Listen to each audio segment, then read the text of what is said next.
تو یہ functional perspective ہے. تو اس میں جو فنکشنل پرسپیکٹو ہے اس میں ہم یہ بھی دیکھتے ہیں کہ جب سوشل چینج آتی ہے تو کلچرل لاگ پیدا ہو جاتا ہے. کلچرل لاگ کیا ہے؟ وہ یہ ہے کہ ایک میٹیریل تبدیلی آتی ہے، انوویشن ہوتی ہے، اور ایک جو ہے وہ نان میٹیریل ہوتی ہے.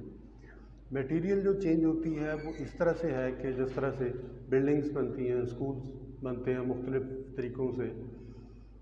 دوسرا ہم اس کو اس طرح سے کہہ سکتے ہیں کہ پہلے جو لڑائیاں ہوتی تھیں وہ تلواروں سے ہوتی تھیں، گھوڑوں سے ہوتی تھیں، گھوڑوں کے تھرو. تو ایک دوسرے کے اوپر جو فتح تھی وہ حاصل کرنے کے لیے آپ کو صفیں باندھ کے ایک دوسرے سے جو ہے وہ فزیکلی لڑنا پڑتا تھا. لیکن آج کے دور میں چونکہ ضروریات چینج ہو گئی، اب اس کے بعد تیر کمان، اس کے بعد پھر بندوق جو ہے وہ، پھر توپیں، پھر اس طرح سے نئی ٹیکنالوجیز آتی گئیں. اور آج کل جو میزائل ہیں وہ ایٹامک بم بھی لے کے جا سکتے ہیں، ایون کہ ایک بر اعظم سے دوسرے بر اعظم. تو جب یہ ڈیولپ ہو گئے تو جس طرح سب سے پہلے امریکنز نے کیا، پھر جو ہے وہ چائنا اور جرمن اور فرانس، انہوں نے یہ ٹیکنالوجی ڈیولپ کی. جو اس کے رائیولز کنٹریز تھے پھر ان کو بھی یہ کرنا پڑا، کیونکہ اس کے بغیر جو طاقت کا جو توازن ہے وہ برقرار نہیں رہ سکتا. تو بعض ممالک تھے انہوں نے اپنی ٹیکنالوجی ڈیولپ کرنے کی بجائے وہ میزائل وغیرہ جو ہیں وہ دوسرے ممالک سے خرید لیے. لیکن اب وہ میزائل تو خرید لیے لیکن ان کو استعمال کس طرح کرنا تھا یہ ان کے لیے پرابلم تھا. تو یہ ایک کلچرل لاگ پیدا ہو گیا کہ مٹیریل چیز آپ کے پاس آ گئی ہے لیکن اس کا یوز نہیں ہے آپ کے پاس. پھر انہوں نے وہاں سے ٹریننگز حاصل کی. اب انہوں نے ٹریننگز بھی حاصل کر لیں، جو میزائل ٹیکنالوجی تھی وہ بھی یوز کرنے کے قابل ہو گئے. لیکن اس کے بعد پھر with the passage of time جنہوں نے جو میزائل ٹیکنالوجی ایجاد کی تھی انہوں نے اس کو مزید ایڈوانس کر لیا. اب وہ جو جنہوں نے خریدی تھی اب وہ تو وہیں پہ بیٹھے ہوئے. تو اب جس طرح امریکہ نے پہلے F-16 بنایا، پھر F-17، اب وہ میرے خیال F-31 پہ چلے گئے. ہم ابھی تک F-16 کے اوپر ہی بیٹھے ہوئے ہیں.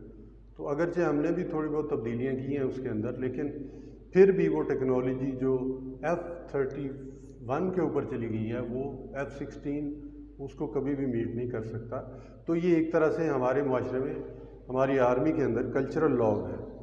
اس کو جو ہے ختم کرنے کے لیے ہمیں یہ چاہیے تھا کہ ہم بھی ساتھ ساتھ جو ہے وہ انوویشنز کرتے، اپنی جو میٹیریل چیزیں تھیں ان کو امپروو کرتے جاتے، لیکن ہم نے وہ اس طرح سے نہیں کیا. تو اس وجہ سے یہ جو ٹیکنالوجی ہے یہ پھر ہمیں آگے جا کے جو ہے وہ مشکلات کا سامنا کرنا پڑتا ہے اگر ہم نئی سے نئی ٹیکنالوجی کو یا یوز نہ کرنا سیکھیں یا اس کو امپروو کرنا نہ سیکھیں. تو جو کنفلکٹ پرسپیکٹو ہے وہ ٹیکنالوجی اور چینج کے بارے میں اس کا پوائنٹ آف ویو یہ ہے کہ جو تبدیلی آتی ہے یا جو نئی انوویشن ہوتی ہے پرابلمس کو سولو کرنے کے لیے، تو جو اسٹیٹس کو کے لوگ ہوتے ہیں جن کے پاس زیادہ پاور ہوتی ہے وہ کوشش کرتے ہیں کہ اس ٹیکنالوجی کو سب سے پہلے اڈاپٹ کر کے جو ہے دوسروں کو اپنے تابع کر لیے جائے. جس طرح میں نے امریکہ اور چائنا کی مثال دی، تو یہ کوشش کرتے ہیں جب بھی کوئی نئی ٹیکنالوجی آتی ہے، اب جس طرح سے اب سائبر وار ہو رہی ہیں، 3rd 4th 5th generation wars ہیں، تو اب جو لڑائیاں ہیں وہ دماغ سے لڑی جا رہی ہیں نہ کہ ٹینکوں سے اور توپوں سے اور بندوقوں سے. تو یہ جو کنفلکٹ پرسپیکٹو ہے اس کا یہی پوائنٹ آف ویو ہے کہ جو پاورفل لوگ ہوتے ہیں وہ جو نئی ٹیکنالوجی ہے اس کو اڈاپٹ کرنے میں وہ دیر نہیں لگاتے، کیونکہ ٹیکنالوجی نے تو ہر حال میں آگے جانا ہے. آپ اس کو جو قومیں اس جو تبدیلی آ رہی ہوتی ہے ٹیکنالوجی کے ساتھ ساتھ جو سوشل چینج آ رہی ہوتی ہے، جو قومیں اس کو ایڈریس نہیں کرتی وہ دنیا میں بہت پیچھے رہ جاتی ہیں. اس کی مثال میں آپ کو اس طرح سے دے سکتا ہوں کہ 1514 میں جب سلطنت عثمانیہ چھائی ہوئی تھی، تو اس وقت جو ہے 1514 میں جرمنی میں پرنٹنگ پریس جو ہے وہ انہوں نے اس کی ایجاد کی، جبکہ وہاں پہ دڑا دڑ کتابیں چھپنا شروع ہو گئیں، تو ہمارے جو لوگ تھے انہوں نے اس کو کہا کہ یہ اسلام کے خلاف ہے، انہوں نے اس کے اوپر پابندی لگا دی۔ اس کا نتیجہ یہ نکلا کہ وہ لوگ کہاں سے کہاں پہنچ گئے، اور ہماری 50 60 100 سال تک اس کے اوپر پابندی لگی رہی اور ہم بہت پیچھے رہ گئے۔ یہی گیپ آج بھی دیکھنے کو ملتا ہے کہ یورپ اور امریکہ جو ہے وہ کتنا آگے ٹیکنالوجی میں جا چکا ہے اور ہم کتنے پیچھے ہیں۔ اب یہ جو ٹیکنالوجی ڈیولپ ہوتی ہیں، اس کے بینیفٹس تو سب کو پتہ ہے، لیکن اس کی کچھ ہمیں کاسٹ بھی پے کرنی پڑتی ہے۔ جس طرح کہ ہم کہتے ہیں کہ کمپیوٹرز ہمارے پاس ہے، ہم بہت اچھا کام کرتے ہیں، پہلے تھیسز لوگ لکھتے تھے، آرٹیکلز لکھتے تھے، ہاتھ سے لکھتے تھے، کوئی غلطی ہو جاتی تھی پھر ان کو دوبارہ لکھنا پڑتا تھا۔ تو جب سے یہ کمپیوٹر وغیرہ کی پرسنل کمپیوٹر کی جو ایجاد ہوئی ہے، تو اس کے بعد ہر چیز آسان ہو گئی ہے ہمارے لیے۔ تو اس کے جو بینیفٹ ہیں وہ ڈومینیٹ کرتے ہیں اس کے ایفیکٹ جو اس کے ڈس ایڈوانٹیجز ہو سکتے ہیں۔ اسی طرح ایٹامک بام جو ہے وہ دوسری جنگ عظیم میں امریکہ نے جو ہے وہ یوز کیا اس کے اوپر، جاپان کے اوپر، اور فتح حاصل کی۔ اگرچہ امریکن جو ہے ان کے لیے یہ بہت بڑی ڈیولپمنٹ ہے اور وہ اس کے اوپر فخر بھی کرتے ہیں، لیکن اوور آل انسانیت کے لیے یہ بہت جو ہے نا ہارمفل ہے۔ تو جو نیو ٹیکنالوجیز آئی ہیں، اس میں ریپروڈکٹیو ٹیکنالوجی ہے، جس میں آپ انفرٹائل وومن ہیں وہ ٹیکنالوجی کے تھرو کنسیو کر سکتی ہیں۔ اسی طرح جو ٹیسٹ ٹیوب بیبی پیدا ہو سکتے ہیں، الٹرا ساؤنڈ مشین ہے، اس کے بہت سارے ایڈوانٹیجز ہیں۔ آپ بہت سارے جو ہیں وہ ہیلتھ پرابلمز ہیں اس کے تھرو ڈائگنوز کر سکتے ہیں۔ یہ اس کے پازیٹیو افیکٹ ہیں۔ اس کے نیگیٹیو افیکٹ یہ ہیں کہ جو انڈیا میں زیادہ تر یوز ہو رہی ہے کہ لوگ جہاں پہ چونکہ آبادی زیادہ ہے وہ دیکھتے ہیں کہ اگر میل ہے یا فیمیل ہے تو وہ اس کی ابارشن کروا دیتے ہیں۔ تو یہ اس کے کچھ نیگیٹیو افیکٹس ہیں۔ سیل فون ہے، اس کے بہت سارے ایڈوانٹیجز ہیں جو ہمیں پتہ ہے کہ کیمرہ سے لے کے ڈاکومنٹ سے لے کے ویڈیو سے لے کے جو بھی اس کے ایڈوانٹیجز ہیں، کال سے لے کے بہت سارے ہیں جو ہم گنوائیں تو شاید کم پڑ جائیں، لیکن اس کے ساتھ ساتھ جو فزیکل ایکٹیویٹیز ہیں بچوں کی وہ بہت کم ہو گئی ہیں، اور اس کے علاوہ اس کا جو مس یوز ہے وہ بھی بہت زیادہ ہو گیا ہے۔ میل ٹو فیمیل جو پیوبرٹی ایج میں بچے ہیں ان کو اس چیز کا علم نہیں ہوتا۔ تو یہ جو ہیں اس کے چند ایک ہیزرڈس ہیں ٹیکنالوجی کے جو ساتھ ساتھ چلتے ہیں، جو معاشرے میں تبدیلی کا باعث بنتے ہیں۔ تو اس کے بعد جو انفارمیشن ٹیکنالوجی ہے، انفارمیشن ٹیکنالوجی جیسے میں نے پہلے بتایا، انفارمیشن ٹیکنالوجی وہ کمپیوٹرز اور ٹیلی کمیونیکیشن کے جو ٹول ایجاد ہوئے ہیں وہ انفارمیشن ٹیکنالوجی کی بنیاد ہے بیسیکلی۔ اور جو اسٹوڈنٹس ہیں وہ ایک ملک سے دوسرے ملک میں بھی آن لائن کلاسز کر سکتے ہیں، جس طرح سے اس وقت ہم بھی آن لائن کلاسز کر رہے ہیں۔ یہ ٹیکنالوجی، انفارمیشن ٹیکنالوجی ہی کے تھرو جو ہے وہ پاسبل ہوا ہے۔ تو یہ اس کے ایڈوانٹیجز ہیں۔ پھر جیسے میں نے پہلے بتایا، آپ نے آرٹیکلز لکھنے ہیں، آپ نے جو اپنے تھیسز کمپلیٹ کرنے ہیں، اخبارات ہیں، دوسرے جو ٹیکنالوجی ٹرانسفر ہے وہ اس کے تھرو ہو رہا ہے۔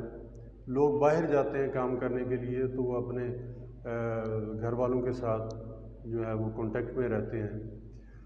تو دوسرا یہ ہے کہ اس دور میں لوگ گھر سے کام کر رہے ہیں، working from home, on line classes ہیں، تو یہ ساری انفارمیشن ٹیکنالوجی ہی کے تھرو ہوا ہے۔ اب اس کے ایڈوانٹیجز، ڈس ایڈوانٹیجز جو ہیں، آپ کو پتہ ہے کہ وائٹ کالر کرائم جو ہیں وہ اس ٹیکنالوجی کی دین ہے۔ وائٹ کالر کرائم جو ہے اس کو پکڑنا بہت مشکل ہے۔ اسی طرح بہت سارے آپ نے اگر کام کیے ہوئے ہیں، کمپیوٹرز ہیک ہو جاتے ہیں، اداروں کے کمپیوٹرز، ڈپارٹمنٹس کے کمپیوٹرز لوگ ہیک کر لیتے ہیں۔ تو اسی طرح جو بینک اکاؤنٹس ہیں وہاں سے جو ہے لوگ پیسے چرا لیتے ہیں۔ تو یہ والے اس کے کچھ ڈس ایڈوانٹیجز ہیں۔ کچھ ہیلتھ پرابلمز ہیں، بچے بہت زیادہ یوز کر رہے ہیں کمپیوٹرز اور یہ سیل فون، جس کی وجہ سے آنکھوں کے اوپر اثر پڑ رہا ہے، آنکھوں کی بیماریاں ہیں، سٹریس ہے، جو لوگ گھر پہ کام کر رہے ہیں، بہت زیادہ کام کر رہے ہیں، اگر بہت زیادہ کمپیوٹر یوز کر رہے ہیں تو سٹریس بھی ہوتا ہے اس سے. تو سوشل انسٹیٹیوشنز کے اوپر جو سب سے بڑا ڈس ایڈوانٹیج ہے اس کا، وہ یہ پڑا ہے کہ لوگوں کو یہ تو پتہ ہے کہ یہاں پہ بیٹھے ہوئے امریکہ میں کیا ہو رہا ہے، یورپ میں کیا ہو رہا ہے، لیکن ان کو یہ نہیں پتہ کہ جو ہمارا ہمسایہ ہے وہ بھوکا ہے، اس نے روٹی کھائی ہے یا نہیں کھائی.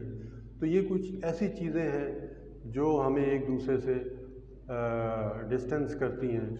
ہمیں گھر میں بھی ہم بیٹھے ہوتے ہیں تو ہمیں ایک دوسرے کا نہیں پتہ ہوتا، اپنے سیل فون کے اوپر ہم لگے ہوئے ہوتے ہیں.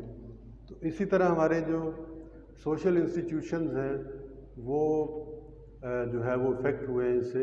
تو یہ اس کا سب سے بڑا افیکٹ ہے.